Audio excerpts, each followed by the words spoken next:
Welcome to ClearTask. In today's quick tutorial, we are going to look at the fastest way to italicize text using a simple keyboard shortcut. Whether you are using Microsoft Word, Google Docs, or almost any text editor, this method works universally to help you emphasize your words without taking your hands off the keyboard. To get started, simply highlight the specific text, word, or paragraph you want to format. You can do this by clicking and dragging with your mouse or by holding the Shift key and using your arrow keys for more precision. Once your text is selected, if you are on a Windows computer, press and hold the Ctrl key, then press the letter I. For Mac users, the process is just as easy. Press and hold the Command key followed by the letter I. Instantly, you will see your selected text switch to an italicized format. It is a fantastic way to make certain terms stand out, highlight key phrases, or properly format titles and quotes. If you change your mind or accidentally italicize the wrong section, returning it to normal is effortless.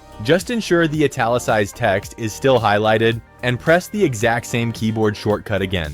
Ctrl and I for Windows or Command and I for Mac. This will immediately remove the italic formatting and return your text to its original state. Using keyboard shortcuts like this might seem small, but they significantly speed up your workflow and typing efficiency over time. If you found this quick tip helpful, please hit the like button and subscribe to ClearTask for more daily productivity hacks, software tutorials, and tech guides. Thanks for watching and see you in the next video.